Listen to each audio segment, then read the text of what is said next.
بسم اللہ الرحمن الرحیم، السلام علیکم۔ سپریم کورٹ میں جمع کرائے گئی رپورٹ سامنے آ گئی ہے اور اس میں نہایت ہی افسوسناک انکشافات ہے، اور خان صاحب کی طرف سے کیا کیا ڈیمانڈ سامنے آئی ہیں، کیا سہولتوں کی انہوں نے بات کی ہے، وہ بھی حیران کن ہے۔ نہ انہوں نے کہا کہ مجھے کوئی جیل میں بہتر سہولیات دے دی جائیں جس طرح سے شریف خاندان کو یا زرداری خاندان کو ملتی تھیں، اس طرح کی کوئی سہولیات، اس طرح کے کمرے مل جائیں، کچھ ایسا نہیں کہا۔ اندازہ لگائیے کہ 3 چیزوں کا حکم آیا ہے سپریم کورٹ کی طرف سے، کیونکہ انتہائی افسوسناک باتیں سامنے آئی ہیں۔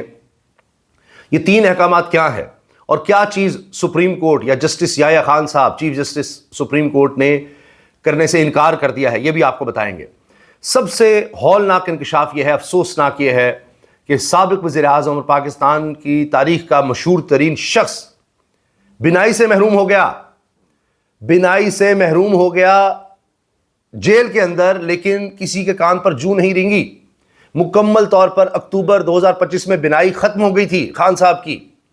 یہ رپورٹ میں بات سامنے آئی ہے، سلمان صفدر کو خان صاحب نے خود یہ بات بتائی ہے کہ اکتوبر 2025 میں مجھے مسئلہ ہوا اور بینائی ختم ہونا شروع ہوئی، دھندلا نظر آنا شروع ہوا، اور پھر اچانک بینائی مکمل طور پر بند ہو گئی ایک آنکھ سے۔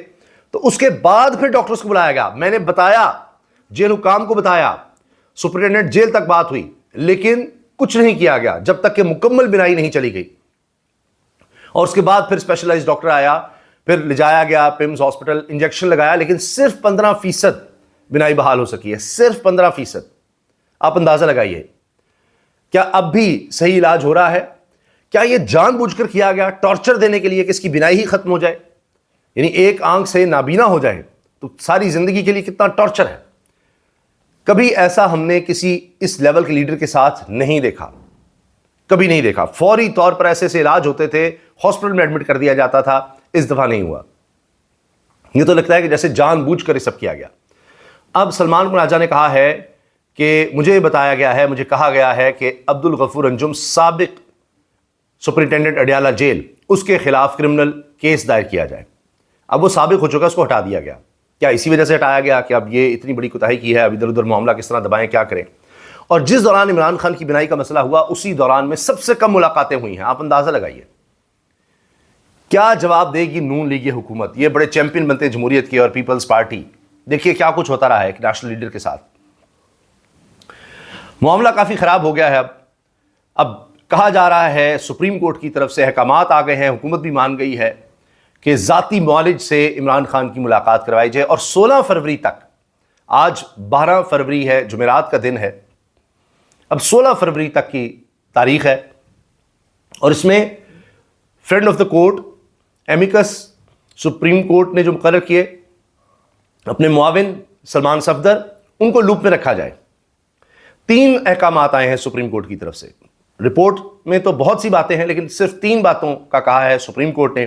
ایک یہ کہ خان صاحب سے ان کے بچوں کی فون پر بات کروا دی جائے، قاسم اور سلمان سے، ایک بات یہ ہے۔ دوسرا یہ کتابیں دی جائیں خان صاحب کو، ان کی ڈیمانڈ آئی کہ جی کتابیں مجھے نہیں دی جاتی، بچوں سے بات نہیں کروائی جاتی۔ یہ خان صاحب کی طرف سے باتیں کی گئی ہیں۔ آپ اندازہ لگائیے کہ اس شخص نے کوئی یہ نہیں کہا کہ مجھے کوئی بہتر سہولت دے دو، یہ کر دو، وہ کر دو۔ تو ایک تو ذاتی معالج والا سب سے اہم نقطہ ہے، اور دوسرا یہ کہ بچوں سے بات اور کتابیں۔ اچھا، یہ 3 ہی مسائل۔ ایک تو صحت کا انہوں نے کہا ہے، اس کے لیے ذاتی معالج ہوگا، اس کی رسائی کا حکم دے دیا ہے سپریم کورٹ نے۔ دوسرا میں نے عرض کیا بچوں سے ٹیلی فون پر بات، اور تیسرا کتابیں، یہ جی خان صاحب کو مہیا کی جائیں۔ 16 فروری کو اب دیکھا جائے گا، اور اس پر حکومت نے بھی مان لیا کہ ٹھیک ہے، اب حکومت نے مانا ہے، پہلے کیوں نہیں؟ لیکن میں نے جو عرض کیا تھا کہ سپریم کورٹ کے بھی پر جلتے ہیں کہ جی کیا کریں، ہو یہ نہ کہیں۔ جب سلمان صفدر نے کہا کہ فوری طور پر کسی فیملی ممبر کی خان صاحب سے ملاقات کروا دی جائے، تو اس پر یحییٰ خان صاحب نے کہا نہیں یہ رہنے دیں۔ ایک وقت میں یہ تک کہا کہ نہیں ہمیں حکومت پر ٹرسٹ ہے، اس حکومت پر ٹرسٹ ہے جس کی وجہ سے یہ بینائی متاثر ہو گئی ہے خان صاحب کی، اس حکومت پر ٹرسٹ ہے چیف جسٹس یحییٰ خان صاحب کو۔ یہ حال ہو رہا ہے۔ اور ابھی آپ دیکھیں کہ جو تفصیلات سامنے آئی ہیں خان صاحب کے حوالے سے، کہ وہ صحت کے بارے میں تھے کہ جی میں 73 سال کا ہو گیا ہوں، میں نے کبھی کوئی اس طرح کی شکایت نہیں کی صحت کا معاملہ، یہ میری بینائی کا مسئلہ بہت زیادہ خراب ہوا ہے، اور اس پر کوئی توجہ نہیں دی گئی.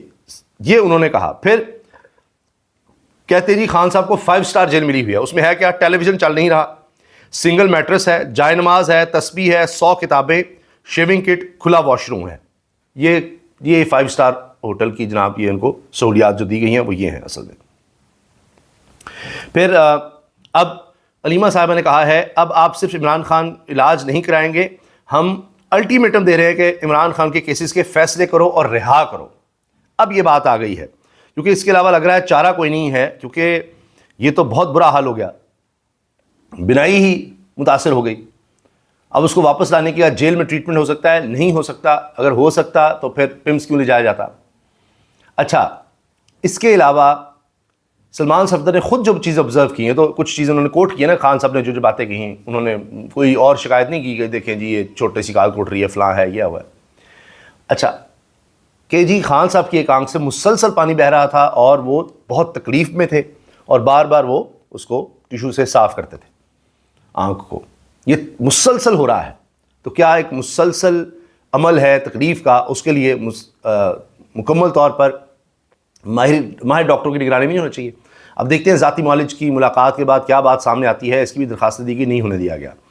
تو چیزیں کافی خراب ہو گئی ہیں. اور اب مجھے یہی لگتا ہے کہ یہ صرف جیل میں ٹریٹمنٹ تک بات نہیں رہے گی, کیونکہ ذاتی معالج بھی اب آگے بات کریں گے, بتائیں گے, وہ فردر رپورٹ سامنے آئے گی کہ انہوں نے پہلے ہی کہا کہ پمز میں تو وہ ڈاکٹر ہی موجود نہیں ہے جو اس چیز کا اسپیشلائزڈ ڈاکٹر ہو. این جو لوگ این آر او کی بات کر رہے تھے جی, کچھ تھے نا بیچ میں این آر او, وہ کہاں گیا؟ کہاں ہے این آر او؟ یہ تو ہر چیز بلیک اینڈ وائٹ میں ہے اور سب کو نظر آ رہا ہے کہ یہ تو ایک ٹارچر کسی کیفیت دی گئی ہے. بہرحال اب دیکھتے ہیں, ہم آپ کو پہلے کہہ چکے ہیں کہ اب یہ معاملہ کسی نہ کسی طرح خان صاحب کو جیل سے نکالنے پر ہی جا کر ختم ہو سکتا ہے, اس کے علاوہ اور کوئی حل نہیں ہے. پراپر ان کا ٹریٹمنٹ ہاسپٹل میں ہو سکتا ہے, اور اس کے بعد یہ ہے کہ ان کو گھر میں سہولیات دی جائیں, یہ نظر آ رہا ہے, یا کچھ عرصے تک تو ہاسپٹل میں رکھا جائے, اس کے علاوہ کچھ نہیں ہے. دوسری طرف اب یہ سوالات ہیں کہ جس طرح علیمہ صاحب نے کہا جی اب رہائی کی بات, کیسز ان کے لگائے جائیں. اگر وہ کیسز چلتے ہیں یا وقتی طور پر ان کو کوئی رہائی ملتی ہے تو مشروط رہائی اگر ہوگی, میں رہائی سے مراد یہ ہے کہ جی کیسز چلتے رہتے ہیں اور جب تک علاج نہیں ہوتا ان کو پراپر ٹریٹمنٹ یعنی کے لیے, جب تک علاج مکمل نہیں ہوتا پراپر ٹریٹمنٹ کے لیے کہیں اور شفٹ کیا جائے جیل کے علاوہ. تو اس میں اگر انٹرویوز کی اجازت مل گئی یا خان صاحب جب رہا ہو جاتے ہیں, تو یقین جانے ابھی سے سوشل میڈیا پر سوال ہو رہے ہیں کہ جی خان صاحب پہلا انٹرویو کس کو دیں گے, کسی انٹرنیشنل جریدے کو دیں گے, کسی لوکل صحافی کو دیں گے, کس کو انٹرویو دیا جائے گا. لائن لگی ہوگی, سینکڑوں لوگوں کی ہوگی, پاکستان میں بھی بہت سے صحافی ہوں گے, ہم بھی اس لائن میں شامل ہوں گے کہ جی خان صاحب کو انٹرویو کیا جائے. چند ملاقاتیں ہوئیں, ایک انٹرویو میں نے خان صاحب کا کیا تھا ایک ٹیلی ویژن چینل کے لیے, اس بات کو کافی سال ہو گئے. تو سبھی ہوں گے, ہم بھی اپنے ذرائع سے کوشش کر رہے ہوں گے, ہر کوئی کوشش کر رہا ہوگا کہ جی خان صاحب کا انٹرویو مل جائے. رہائی کے بعد تو صحافی تو سب خبریں نکالنے پر لگے ہوں گے اور جناب انٹرویو کی لائن لگی ہوگی. یہ بھی سے بحث شروع ہو گئی ہے کہ ہر کوئی گھوڑے دوڑائے گا یار کہ جی ہمارا ہو جائے, ہمارا جو یہ چینل بھی, ہر چینل بھی کوشش کر رہا ہوگا جو آج خان صاحب کا نام نہیں چلاتا, تصویر نہیں, بیان نہیں, وہ وقت بھی آنا ہے کہ سب لائن میں لگے ہوں گے کہ جی بڑے بڑے اینکر سارے اپنے لائن میں لگا دو کہ کون انٹرویو کرے گا. یہ ایک دفعہ علاج والا معاملہ ہو جائے اور چیزیں اسموتھ ہو جائیں تو دیکھیے گا اس وقت پھر کیا ہوتا ہے, میڈیا کیسے جناب گھومتا ہے, وہ بھی وقت آئے گا. اللہ حافظ.